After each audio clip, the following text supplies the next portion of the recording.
अस्सलामुअलैकुम students. Chapter number 27 हो गया है कंप्लीट। अब हम पढ़ने लगे हैं chapter number 28, metabolism of proteins end of amino nitrogen. यानी प्रोटीन्स जब हमारे पास सिंथेसाइज हो जाते हैं या हम अपनी डाइट में ले लेते हैं तो उनका कैटाबॉलिज्म, उनका ब्रेकडाउन कैसे होता है और जो अमाइनो नाइट्रोजन होती है, अमाइनो एसिड की नाइट्रोजन होती है, उसके साथ क्या होता है। इसके लिए हमें सबसे पहले पता होना चाहिए एक टर्मिनोलॉजी, प्रोटीन टर्नओवर।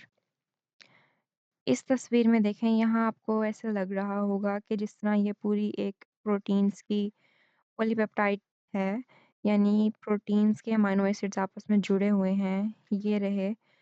तो यहाँ ये अलग-अलग हुए पड़े हैं। इसका मतलब ये है कि जो प्रोटीन्स थे वो यहाँ पे ब्रेक डाउन हो गए हैं। ये बात समझ आ गई। और यहाँ ये समझ आ रहा है कि हमारे पास ये एक पॉलीपेप्टाइड चेन है।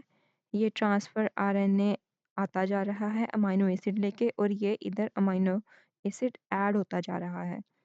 यानी यहाँ प्रोटीन्स की ब्रेकडाउन हो रही है और यहाँ प्रोटीन्स की सिंथेसिस हो रही है। तो प्रोटीन टर्नओवर में हमारे पास क्या आ गया? प्रोटीन्स की डिग्रेडेशन प्लस सिंथेसिस। ना तो अकेली डिग्रेडेशन को हम प्रोटीन टर्नओवर कहते हैं, ना तो अकेले सिंथेसिस को हम प्रोटीन टर्नओवर कहते हैं। हम इन दोनों को प्रोटीन टर्नओवर कहते हैं, कलेक्टिव टर्म है ये। नेक्स्ट है हमारे पास ह्यूमन प्रोटीन टर्नओवर 1 टू 2%। यानी हमारे जितने भी बॉडी में प्रोटीन्स होते हैं उनमें 1 टू 2% जो हैं वो डेली डिग्रेड होते हैं। और ये होता किन टिश्यूज़ में ज़्यादा है?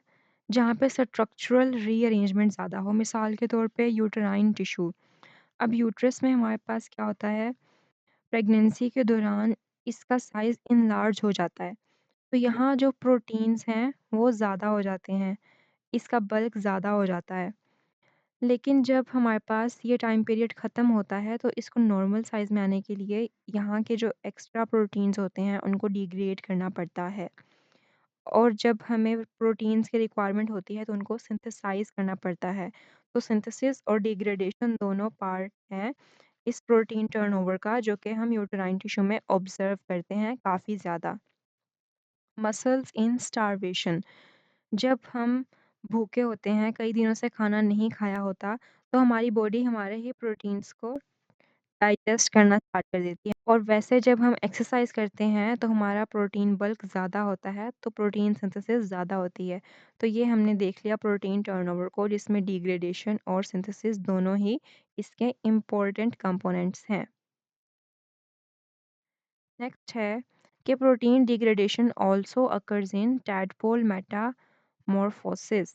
यानी जब एक फ्रॉग है वो एडल्ट बन रहा होता है तो उसमें भी मेटामॉर्फोसिस एक प्रोसेस है वो होता है, जिसमें उसके एक्स्ट्रा पार्ट्स या उसमें एक्स्ट्रा प्रोटीन होते हैं वो डिग्रेड हो जाते हैं।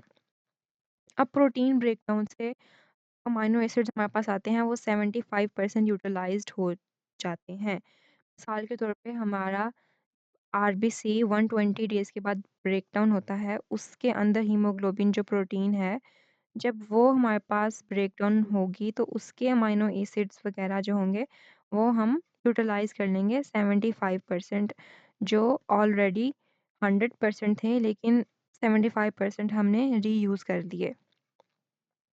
इसी तरह और भी जगह अगर प्रोटीन डिग्रेडेशन होगी तो उसके 75% जो अमाइनो एसिड्स होंगे वो हम रीयूज़ कर लेते हैं। जो रिमेनिंग 25% होते हैं वो स्टोर नहीं होते। लिपिड्स होते हैं हमारे अंदर, जो कार्बोहाइड्रेट्स होते हैं वो स्टोर हो जाते हैं, लेकिन अमाइनो एसिड्स स्टोर नहीं हो सकते। जो अमाइनो एसिड्स का कार्बन स्केलेटन होता है वो एम्फिबोलिक इंटरमीडिएट्स बनाता है।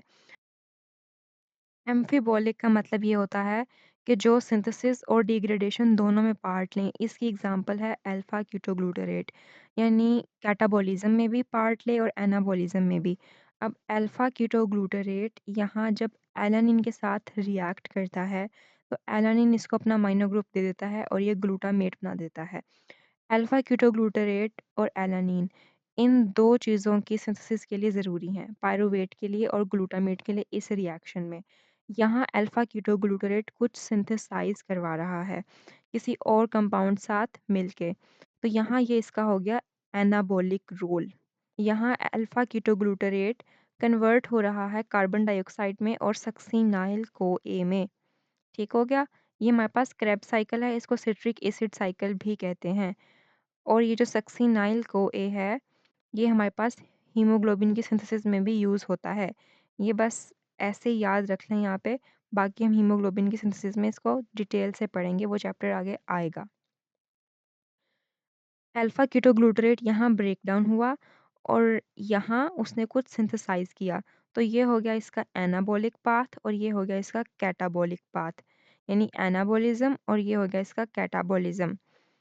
तो इन दोनों चीज़ों को मिला के, एनाबॉलिज्म और कैटाबॉलिज्म को मिला के हम ओवरऑल बॉडी में कहते हैं मेटाबॉलिज्म हो रहा है। और जो चीज़ें इन दोनों चीज़ों का पार्ट हो, एनाबॉलिज्म का भी और कैटाबॉलिज्म का भी, उन चीज़ों को, उन इंटरमीडिएट्स को हम कहते हैं एम्फीबोलिक इंटरमीडिएट्स। अब हमने अमाइनो एसिड के कार्बन स्केलेटन का तो पढ़ लिया कि वो एम्फीबोलिक इंटरमीडिएट्स बना देते हैं मोस्ट ऑफ द टाइम्स। अब अमाइनो नाइट्रोजन का हम क्या करेंगे? जो अमाइनो नाइट्रोजन होती है, वो हमारे पास चली जाती है नाइट्रोजन ऑफ यूरिया में। यानी अमाइनो ग्रुप्स में जो नाइट्रोजन होगी वो यूरिया की नाइट्रोजन बन जाएगी। ये है हमारे पास यूरिया का स्ट्रक्चर। इसमें ये 2 नाइट्रोजन के एटम्स हैं। हाफ लाइफ एक ऐसी टर्मिनोलॉजी है जिसका मतलब ये है कि एक रिस्पेक्टिव टाइम में, ख़ास टाइम में, एक कोई भी सब्सटेंस है वो हाफ़ हो जाएगा अपनी इनिशियल अमाउंट का। तो प्रोटीन्स की हाफ़ लाइफ़ क्या हुई? एक ख़ास टाइम के बाद जो टोटल प्रोटीन है वो अपनी क्वांटिटी से हाफ़ हो जाएँगे। अब लिवर प्रोटीन्स की हाफ़ लाइफ़ कितनी हो सकती है? 30 मिनट से 150 आवर्स, यानी हाफ़ ऑवर टू 150 आवर्स। यहाँ पे 2 बातें याद रखनी हैं, जो हाउसकीपिंग एंजाइम्स, यानी जो एंजाइम्स हमें हर वक़्त चाहिए, जैसे कि ग्लाइकोलाइसिस के एंजाइम्स। ग्लाइकोलाइसिस तो हर सेल को चाहिए होती है एनर्जी प्रोवाइड करने के लिए। ग्लाइकोलाइसिस का मतलब होता है ग्लूकोज़ की ब्रेकडाउन और इससे हम एनर्जी हासिल करते हैं, एटीपी मिलती है हमें। तो जो इसके एंजाइम्स होंगे, उनकी जो हाफ़ लाइफ़ है वो 100 आवर्स से ज़्यादा होती है। और जो रेगुलेटरी एंजाइम हैं, उनकी हाफ़ लाइफ़ कम होती है। इन्होंने करानी होती है रेगुलेशन। अब अगर हमारे अंदर कोई चीज़ हमने बनाने से रोकनी है, तो हमें उसके लिए एक ऐसा एंजाइम चाहिए जिसकी हाफ़ लाइफ़ कम हो, ताकि वो थोड़ी देर के लिए काम करे और फिर रुक जाए। मिसाल के तौर पे अब कोलेस्ट्रॉल सिंथेसिस है, वो एक ऐसा मेटाबॉलिज़्म है, ऐसा मैकेनिज़्म है जिसमें कोलेस्ट्रॉल बनता है।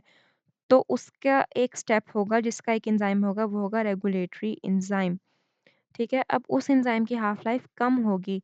अगर वो हाफ़ लाइफ़ कम ना हो तो हमारे अंदर कोलेस्ट्रॉल बनता रहे और हमारी अपनी ही तबाही हो जाए।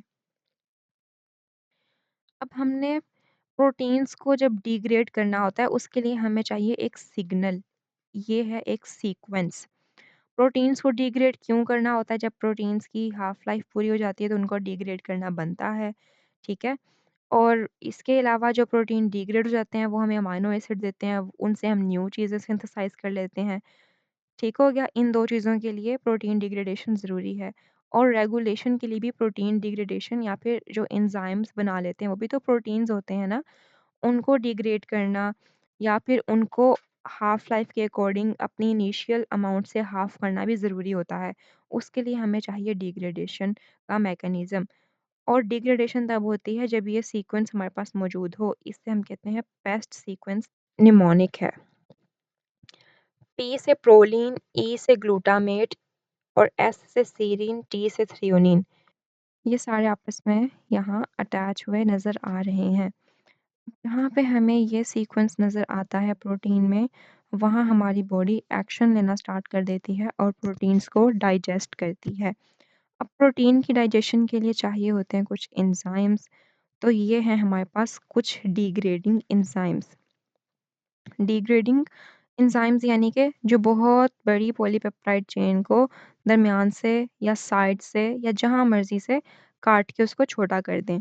अब ये है हमारे पास एंडोपेप्टाइडेज़ेस। एंडो में लफ्ज़ से पता लग रहा है कि इंटरनली कोई चीज़ कट कर रही है या अंदर या इनसाइड की बात हो रही है। कार्बोक्सीपेप्टाइडेज़ेस यानी नाम से पता लग रहा है कि कार्बोक्सिल ग्रुप वाली साइड से कटिंग की बात हो रही है या डिग्रेडिंग की बात हो रही है। अमाइनो पेप्टाइडेज़ेस इसके भी नाम से पता लग रहा है कि हम इसमें अमाइनो ग्रुप इन्वॉल्व कर रहे हैं। कार्बोक्सी टर्मिनल से डिग्रेड करेंगे एंजाइम्स वो होते हैं कार्बोक्सी पेप्टाइडेज़। जो अमाइनो टर्मिनल वाली साइड से डिग्रेड करेंगे वो होते हैं अमाइनो पेप्टाइडेज़। और जो इंटरनली ब्रेक डाउन करेंगे अमाइनो एसिड्स की वो होते हैं एंडोपेप्टाइडेज़। अब एंडोपेप्टाइडेज़ इन 2 टर्मिनल के दरमियान इस चेन के अंदर कहीं भी एक्ट कर सकता है और प्रोटीन्स की डिग्रेडेशन कर सकता है। अपना बहुत सारा ख्याल रखिएगा। मिलते हैं नेक्स्ट लेक्चर में।